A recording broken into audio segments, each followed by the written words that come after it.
Well, hello, my soul friends. I am here on Tuesday. And, years ago, I thought I would do something on Tuesdays and call it Transformational Tuesdays. Well, this is the something. I'm live on Tuesdays.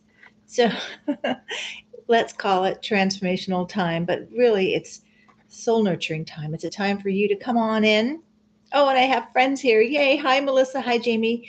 It's a time for you. Think about Tuesday at this time, wherever you are located, as a time just to sit with me, sit with yourself. Actually, this is for you and for me, where we can just kind of pause, check in with our souls, check in with how we're navigating this human experience, and hopefully, I'll have some words of support for you. But ultimately, I always say this to my clients that you're on your own journey. Um, Someone like me, a soul guide, I'm just illuminating what your soul already knows. Or sometimes it's just helping you clear the windshield of the vehicle you're driving so you can see more clearly. But ultimately, it's your journey, it's your soul. And I'm just here to help you. Nurtured Erica, you stayed up. Oh my goodness. Wonderful. I'm so glad you're here. Thank you. Thank you. Okay. Well, now this is so much fun. It's like a little soul party here. Anyway, so welcome to the Soul Nurture channel. If this is your first time popping by and you're curious, I like to just say at the front what this is about. So, you're curious. Mostly, I call myself the Soul Nurturer because my soul mission is saying soul as much as I can. No, it's all things soul. It is, navigating the human experience from a soul perspective, recognizing we're all souls in a human experience. And so on my journey, and we're going to talk a little bit about soul calls, thanks to Erica giving me that, raising that in my awareness today, soul calls, listening to my soul, to knowing that I was here to be of support and service to other people, reclaiming their soul potential. So I have multiple modalities to do that, and mostly my role is to help illuminate the path before you, to help illuminate the path within you, to reclaim your beautiful soul potential and to nurture that into your possibilities. So that's how do you put that on a business card? It's kind of hard to do that. Anyway, thank you for being with me. And I do invite you. I love that you're chatting with me. I invite any questions. And also, I invite, thank you, Jamie. You're such a sweetheart. She says, you're so good at it. I'll take that. We're getting closer to the Leo moon. And Leo, I have a Leo moon. We love those little positive reflections back. By the way, it is a Cancer moon. And since we're doing these, it's a good time to check in. The best way to learn astrology, I think, thinking of it as the astrological weather, is to follow the moon. Where's the moon? The moon is in Cancer. What is Cancer? What's Cancerian energy like? It's like nesting at home. It's like taking extra special care of yourself. It's like soul nurturing. And that is actually my topic. I thought, I talk about soul nurturing, I talk about soul care, I talk about self care, I talk about all things soul. Well, what is soul? What is soul? What do you feel when I say the word soul? I'll tell you what it means to me, and the distinction I make. But I'll tell you, you could investigate this, and there's so many different definitions. But if you all that are with me tonight want to participate, what do you feel? And the word feel feels essential. Soul is. When I say soul, reclaim your soul potential, reclaim your soul possibilities, a soul call. Um, what does it feel like to you? And I don't want to get too much in the distinction between spirit and soul. Let's just stay with what's the feeling of soul and why is that important. Okay, so I'll let you sit with that for just a moment, and I'm going to read a couple of quotes as we dive into this very light topic. Yeah, I'm a Scorpio. I don't play with light topics. We go deep here. Okay, so I do want to make the distinction, and I have in other videos. What is the difference? Once we identify what the soul is, what is the difference between soul care and self care? And I think this is also important to sit with and feel into. Um, But this idea of what is soul, here is a quote from Thomas More. And I have a great story about Thomas More. Thomas More, I think, was one of my first books I read in my 20s, maybe early 30s, The Care of the Soul. And I'm sure it was that book and his way of presenting that spoke to my soul, that planted seeds in my soul about this whole mission I'm on of helping us reclaim soul potential and nurture it, right? So this is a quote from Thomas More. My story about him really quick. Okay, about, was it 2020 or maybe it had been 2019, just before the pandemic. And I was craving a new mentor. I've been blessed with beautiful mentors, and um, both women. And one of my sacred mentors had passed away, and I was really feeling this longing for that mentorship again. And I thought, I really would like a masculine energy this time. And then I thought, you always tell people to dream big, Victoria. Dream big. Who would be your teacher? And I was like, Thomas More. Thomas More. So I, like coaching myself, what would I tell a client? Take action, do something. So I wrote him an email. The very day I wrote this, like living mystic, an email, he responded to me. I still have this. It's a treasured email.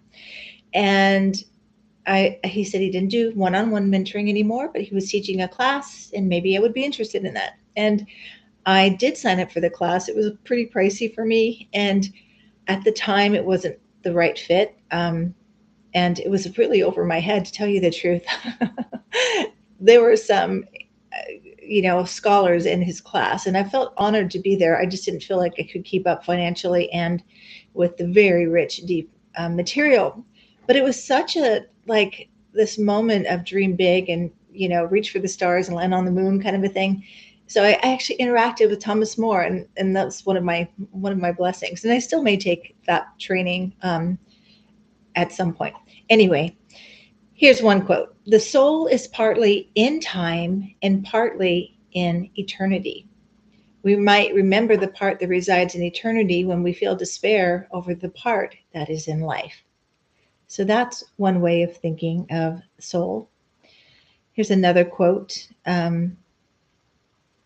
Let's see, about soul. Um, I don't know. I don't have this attributed to somebody, and I'm sorry. Why doesn't it say the person? I'll look it up and put it in the description. Um, I call the high and light aspects of my being spirit, and the dark and heavy aspects soul. That's interesting, and I hear that distinction a lot. Um, Michael Moore, somebody I follow as well, and I've heard him and a lot of earth-based teachers talking about the soul being the energy that we're in earthed in, and then spirit is, like what we're lifted up to.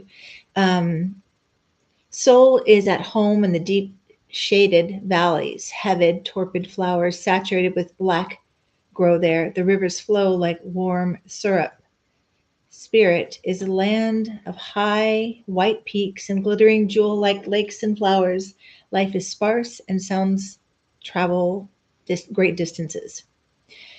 So, okay. Oh, it's from the Dalai Lama. These are some, like, I call them soul musings from the Dalai Lama, quoted by James Hillman in A Blue Fire.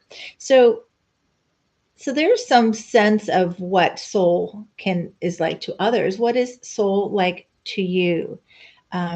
Jamie says, to me, it feels like it is my inner being or higher self, who I truly am without any earthly experiences. Beautiful. Love that. I would agree. I believe that soul, the way that I would say the soul is the essence of our being. And Erica, you're a new mama. When babies come into the world, there's this bright, clear energy, right? This clear presence. I love, and one thing about babies, I always say and point out to moms, is that babies, when they're really little, are very drawn to the light. Like, they'll just stare at the light. And I always say, well, that's where they just came from. So they're like, I know that is what I am, right? So soul, I feel like soul is this, it's our inner essence. I do believe in, having many lives, and that, let's see, Melissa has something. Love that. Love that. It is the me that I can see me from outside of myself in whatever predicament I'm in. Love that. Yeah, it's kind of like this inner navigator, right? And soul, when we're connected, is our navigation. This is where we can, when we become programmed and conditioned to this world, we lose contact with the depth of our soul. That's why babies and children are just so, pure essence, right? Until they learn otherwise, until they learn that, oh, I better hide that light. I better not do that. I better hide, and there's in shamanic cultures or shamanic philosophy, it's soul loss. I think it's more like soul getting covered, soul being hidden. We can talk about kind of like shadow work, but ultimately, and this is, there's so many philosophical discussions we could have about this. Ultimately, I think the soul is always guiding us forward to our highest potential, and so we can't be lost. We could be distracted or we can be taking a detour. And of course, there's free will, right?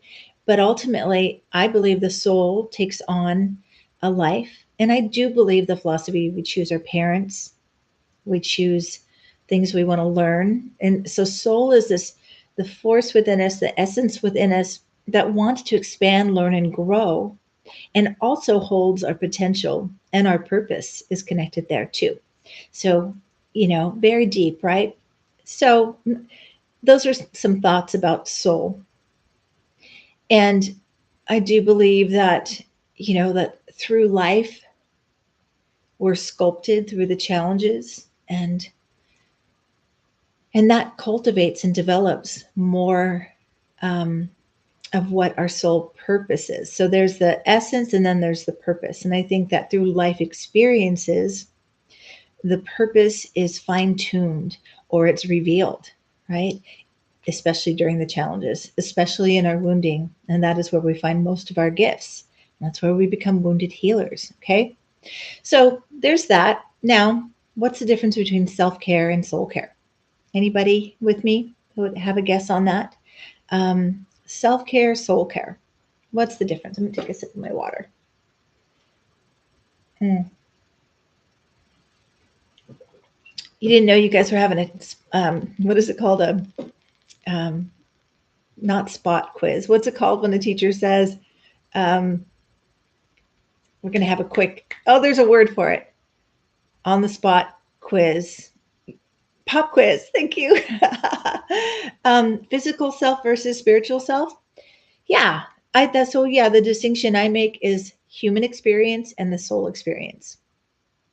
So self-care is where we're taking care of our human experience, the mundane day-to-day life stuff, eating, um, moving our bodies, taking care of our life, our home, self-care.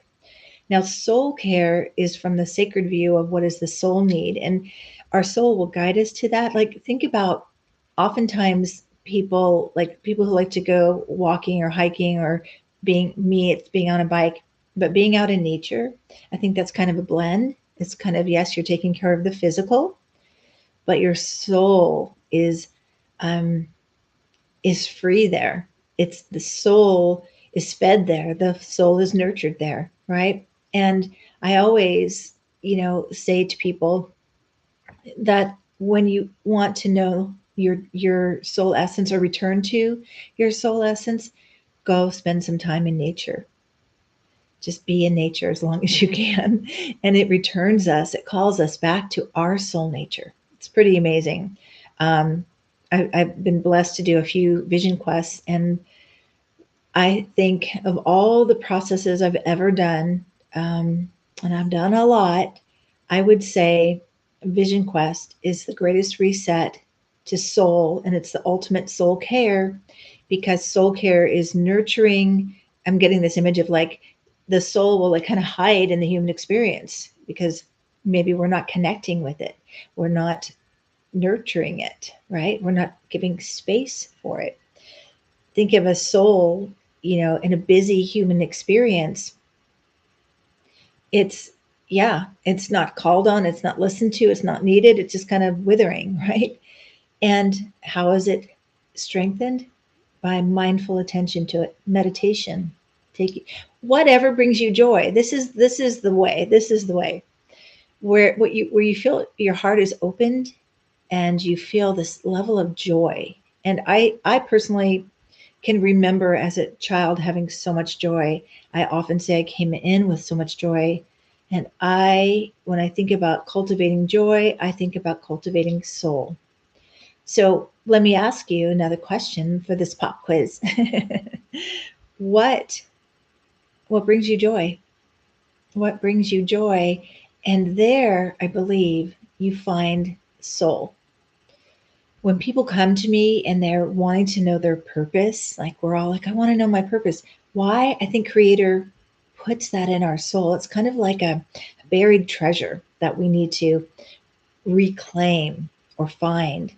And maybe it is, I'm just kind of musing here, that we're being prepared for the possibility of our purpose.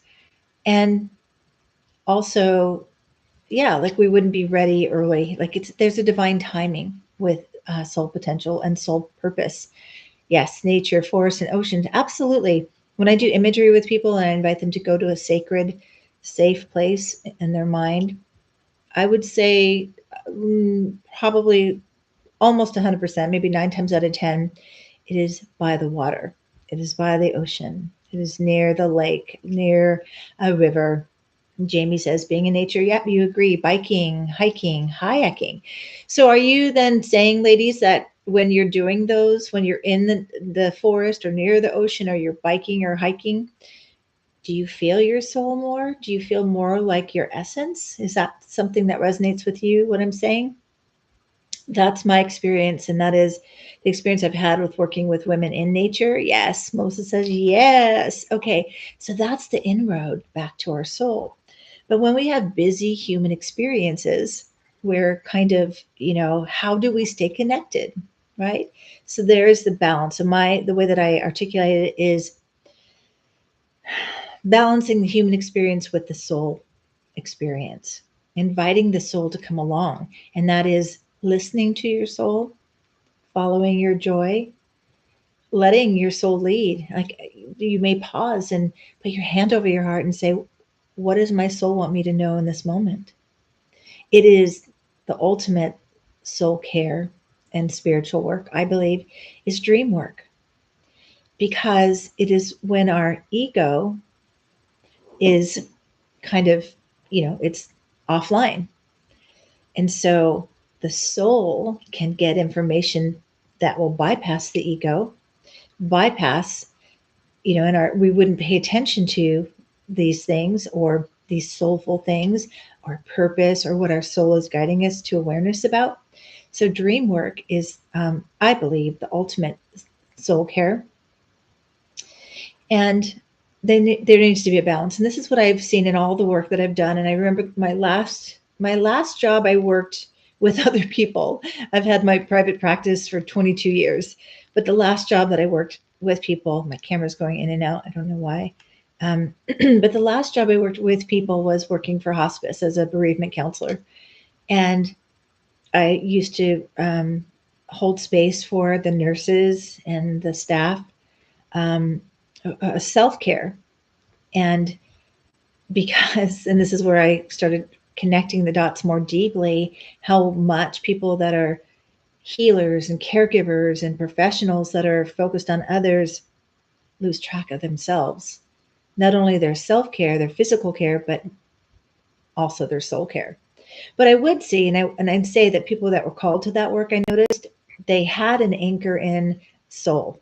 In other words, a lot of the women liked poetry, symbology, symbols, images. This is also soul language, dream work. They would listen to music. There was a way that they would find their way to that soul, to feed their soul as they were caring for the souls of those who were getting ready to transition. But self care, I used to do this thing. I'd say, okay, everybody, they caught on after a while. Everybody, look at your nails. How do your nails look? Not necessarily having to have your nails done, but you know, I remember one time I called this, everyone look at your nails, and I had like chipped nails and hadn't looked at my nails for quite a while. And that was an easy way to say, I'm not practicing good self care. It's when I started saying, Victoria, take your own advice, right? So now I do my nails just because for me, it's a self care that I don't know. There's something about it that I like. But soul care would be taking myself out with a book of poetry or journaling. Okay. So both need to be balanced. So just be mindful of that. How much attention am I paying to my soul? And how much is it longing for my attention? And so I think of the soul too. And we say the muse, the creative muse, say for me, I've had the experience, maybe some of you have had this, where I used to write poems all the time when I was probably, in my teens in particular. I was that was a spiritual practice for me. It was also therapeutic for me. It was a way to find myself in the world. But it was soul guiding me. I still sometimes I'll just get this, downloads, or I'll just get a lyric, and it's always the perfect thing. Where is that coming from? For me, that is soul. That is soul guidance. But then I got so busy in life, I stopped listening. I stopped paying attention to my dreams. I stopped writing. I stopped poetry. I stopped listening to music as much as I used to. And then when I had time, I was like, okay, I'm going to write. And it was like crickets. Like, okay, I'm ready. Hello? Nothing. Why? Because if we don't stay connected to the soul, and we don't let the soul guide us, we don't listen, and we don't honor what we hear and know, then I think it says, hey, you're on your own. I mean, I'm here, but if you don't want to engage, and then this is where I think we get lost in the human experience. I hope this is making sense. I don't know. I just freestyle here. Let me see a few messages here. I have a tree chakra lights up in the forest. I wonder what that means. I'm not clear, Melissa. I have a tree chakra lights up in the forest. Are you saying you have a chakra tree that lights up in the forest? What is it, an imagery that you do? I'm talking about, oh, okay, nature's, okay. Got it. Okay. Thank you for clarifying. So is this making sense? And maybe you can just assess yourself right now. How much space do you allow for soul care? What does it feel like when your soul is fed and nurtured? And how much self care do you practice? And where might you be out of balance? Wow, very cool, Melissa. I have to say, some people think I'm woo woo because I talk about astrology and I talk about a lot of cool things, but I have a Capricorn rising, so part of me is like very cynical, and I have to have like some factual connection to it, otherwise I don't get it. And I do believe in the chakra system. I absolutely do. But I don't see anything. I don't feel anything. Some people say they can read chakras. They can tell, oh, your chakras off here. I don't. It doesn't flow for me. And maybe it would if I gave it more attention. See, maybe that's a soul thing I could develop. So, okay. So I just wanted to pop on. Mostly that was the thought. And I do have a few more quotes. And I do want to talk about soul calls. And that is, again, comes from when we're listening. So I would encourage you to every day be aware to just pause from time to time. Put your hand over your heart and just breathe within your heart. Disconnect from the external world. Go into your inner world. I think that the body is the temple for the soul. Go into your inner temple and ask, what do you want me to know? I mean, it's good the more you make contact and the more you kind of feel in relationship with your soul, the more you have clear guidance. I think it gets so cloudy because we're so pulled into this world, the physical world, and everybody, the noise of this world and everybody else's opinion, where we lose our own knowing. Okay. um yes, soul care, Jamie says, soul care brings me into alignment, lessens my anxiety in the day, helps me to be feel more clear and present. Yes.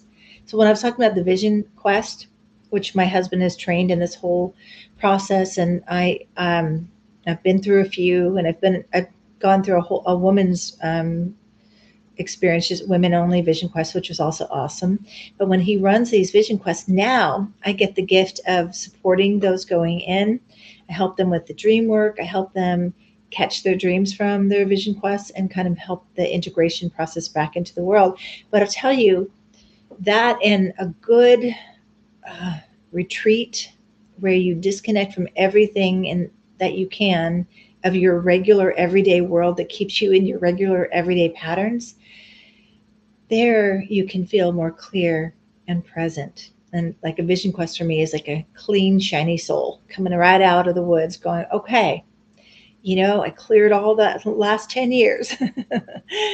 But we can do that with process and intention and meditation and connection, soulful practices. I do recommend Thomas More's book, Care of the Soul. It's a beautiful book. Anything by Thomas Soul. Thomas Soul. Could be Thomas Soul. Thomas More. Okay, I'm going to look at my notes because there was something else. Oh, yes, soul calls. So, soul calls. Um, First, I have another quote here, and it's from Anne Lamott. What did I put here? Okay, okay, I love this. Anne Lamott brings it all the time. Here we go. If you want to feel loving, I coached myself to do something loving. This is basic soul care. So, yes, love and soul. I was listening to Thomas More lecture a couple weeks ago. He was talking about the dance between Eros and Psyche, love and soul, and that, and it is connected. He connected it to soul calls. That Eros would shoot an arrow and awaken Psyche, to awaken soul. And so soul calls are very much like that. It's like this, an arrow is fired, and we're like awakened to a potential, something possible in our human experience. We're awakened in a moment out of the, you know, slumber of the human experience into the awake potential of soul. So this is the dance between soul and the human experience. And yes, what we love, what brings us joy, there our soul is fed. So Erica was joining us. I don't know if she's still here. It's late where you are, Erica, but maybe you're still with me. You got me thinking about soul calls, and I've had a few of them, and I wonder if any of you have felt a soul call. For me, I'll tell you, my soul calls were always like everything in my life felt still, stagnant, stuck, and not moving. And I kind of feel like I'm in the midst of a new soul call because I'm describing kind of what I'm feeling right now.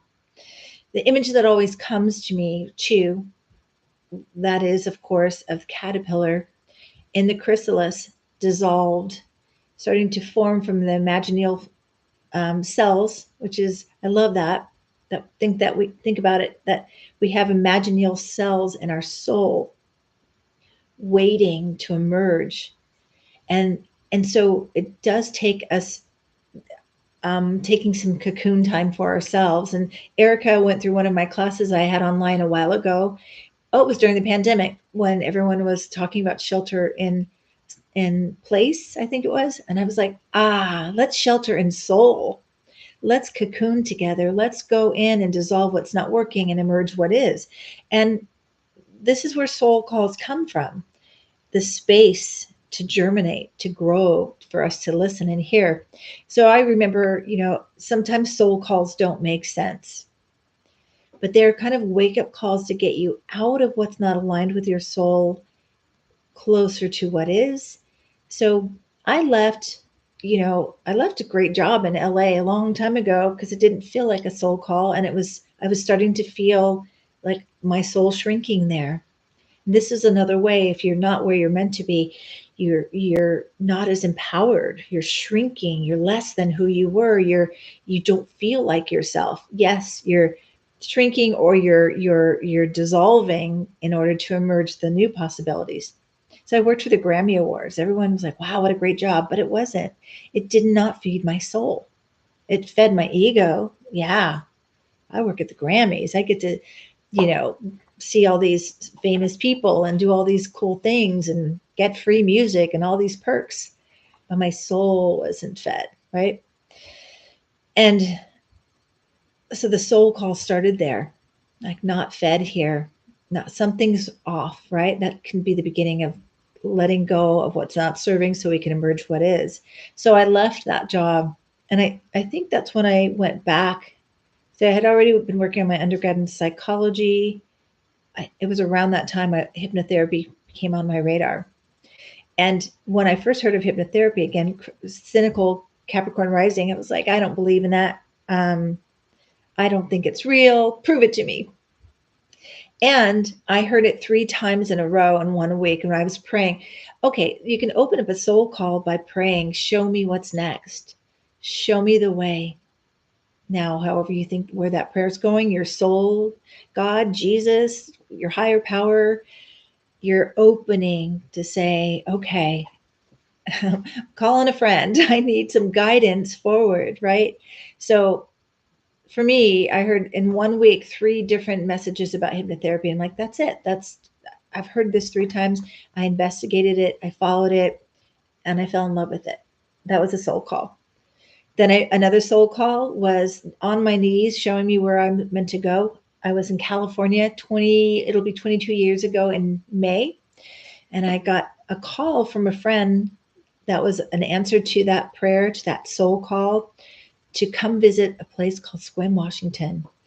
My whole body was zinging, like, okay, I don't know why. And soul calls are mysterious.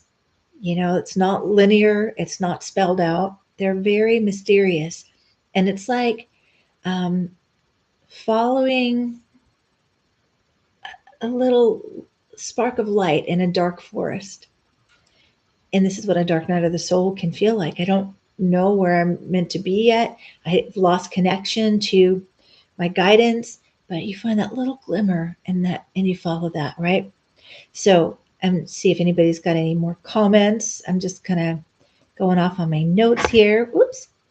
Um, oh, you would love to go on a retreat or a vision quest. So for me, a retreat, those I do. I do some very rustic ones where we live in the forest, in the woods. I call them nurtured in nature. And the women camp. We eat very, just basic. Like it's not like a resort. It's a disconnect from the outside world and enough time to just be with your inner world. So, but I do retreats, and I'm doing one in Mexico in January, which is what wonderful. Oh, you want to do the nurture in nature? All right, let's talk, Melissa. I will get more information. I just told my husband I've got to put that on the calendar for um, late spring, either late spring or late summer, around just about fall, because it's beautiful here at that time. So let's see, Jamie, you had multiple soul calls last year, but now I'm not sure what to do. I have not heard anything lately. Okay. So you got some soul calls. That's beautiful. Then what's the next part of that? Preparing to actualize those soul calls. So the waiting, think about waiting for your soul call. It's like being pregnant. You're gestating, you're growing the potential, you're growing into what you need to birth in that new possibility or that soul call. Okay. And speaking of that, again, Erica, I don't think you're here anymore, but I did want to mention um, soul calls. This was my take on a soul call. Let's see. I don't know. I wrote some things. I'm like, did I write that or is that somebody? I think I wrote this because I didn't. Yeah. Um, so soul calls is about listening, paying attention to the path you're on, paying attention to the symbols and signs and coincidences, right? And synchronicity. Like, have you ever had the experience of being in a library or bookstore, and a book falls, like, or just gets your attention? These are like hints to your soul call. They're little nudges towards your soul call. Um, let's see, where did I write my thing? I wrote this little thing about, um, staying connected to your soul essence that will help you get your soul call. I worded it. I wrote something. I thought it was pretty good, and I can't find it. Trusting your inner guidance is important. Trusting, listening, harvesting your wounds, like where you were wounded, where might that be a soul call? Where might that be part of the puzzle for your next divine assignment? And soul calls aren't always these big, just like in Vision Quest, they aren't always these big, lofty, like, um, we're not all going to be Oprah. A soul call is just somewhere your soul is needed. That you, where you are plugged in, where your soul is needed, you and only you can deliver that. So, like with moms, like my friend Erica is a new mom. She Motherhood, parenthood is a soul call. It is a divine assignment. And the thing I wanted to say, I work with a lot of young women, a lot of young mothers. Soul calls aren't all bliss. In fact, I was listening to someone talking about Joseph Campbell, that he's quoted as saying, follow your bliss, which we could say is follow your soul, follow your bliss. But that someone said, reportedly, he actually said, I should have said, follow your blisters. Because a soul call doesn't mean it's just easy peasy. It means your soul is like, yes, let's do this. And everything that comes with it, like parenting. I think that parenting is a really good example because you've birthed in a being into the world. A soul call is birthing in your possibilities aligned with what's needed in the world. Yeah. And that, my friends, is that magic place where your whole soul lights up. And I was saying, and I skipped forward, when I work with people talking about purpose, like so many times I've worked with people and they'll say, I don't know what I want to do. Well, let's just talk. Tell me about some things you've thought of doing. Oh, I don't know. I was thinking about writing. I was thinking about writing, and I was thinking about, and they like just come like that withered plant, just right. Or another entry point is, who do you admire for what they do in the world, right? And these questions, it's almost like the soul comes online. Oh, now you're talking to me. The soul wants to be engaged. It wants you to pay attention. It wants to be nourished and nurtured. And this is why I do inner child work with people so much, because kids are just embodied in their soul until they're not, until they're conditioned out of it, until they're um, given shaming messages that makes them want to hide their light, their potential, their glorious, unique essence. And then it becomes, again, a treasure hunt, trying to find those pieces that bring you back online to your soul. Okay, it makes me want to cry. I really feel that's just a big part of this journey, friends. It's like we come in like, yep, I've got this purpose and I've got all this to learn and grow. And then we start to go offline because we have to survive in the human experience. And a lot of experiences, let's face it, the human experience is hard sometimes. Not sometimes, lots of times. And when we can catch our breath and catch some perspective, we can be curious about what's growing within me that's connected to my purpose for this very situation I'm in, and trusting. Another exercise I've done with my husband, he's a wilderness nature based teacher. Oops, just knocked that over. One of my favorite processes I've ever done in the woods, in the mountains.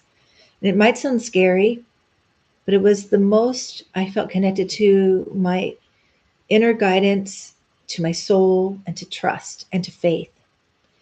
And so you're, each person is blindfolded, and he's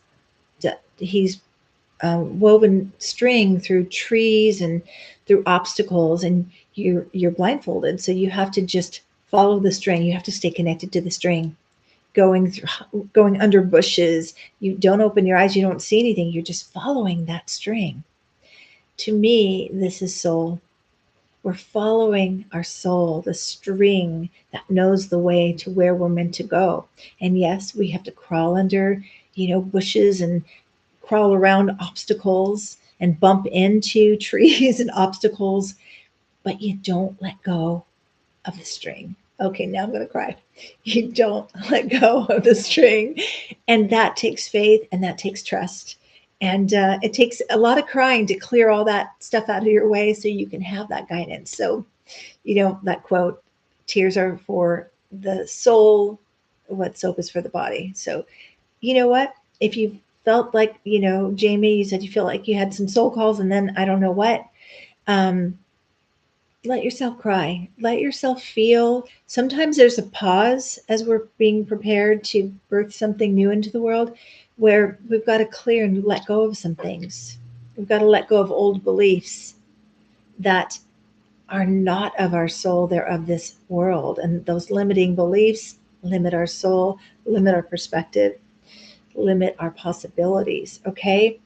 Seems like there was one more thing I wanted to say, and then I'm going to wrap up, ladies. Oh, I'm glad. Oh, yay. You cry a lot, Jamie? Yes, me too. You're in good company.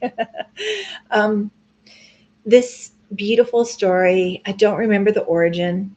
I think it's a Zen story. I don't know. But it just gives me chills every time when I think about soul. So these two souls are in spirit, and they're like kindred souls, they've had a few journeys together. And the one soul says, you know, I think I'm ready to go back. And the other soul says, well, why do you want to go back? Haven't you learned what you want to learn? This thinking about the soul journey is about learning and evolving.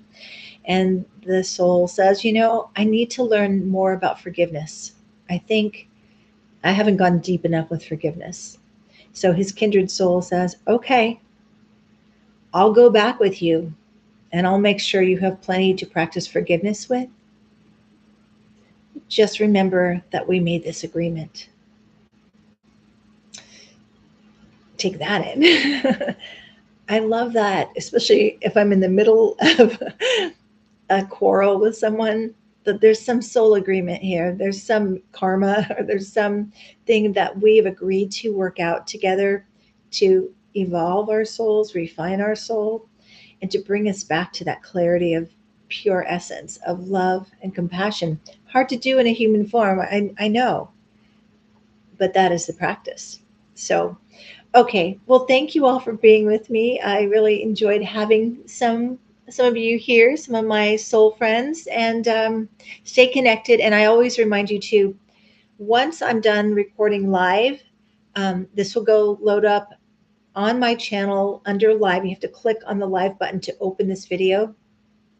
And if you wouldn't mind, ladies, go and just comment under that video, because your chat will go away, and it's the comments under the video that will help me get this video out there. I think that's what I understand anyway. So in other words, you supporting by commenting supports me in supporting others. Okay. All right. Many blessings to all of you out there, especially my viewers with me, my friends with me. Take good care, be balanced in your soul care and your self-care, and listen to your soul and honor what you hear. All right, take good care until next time.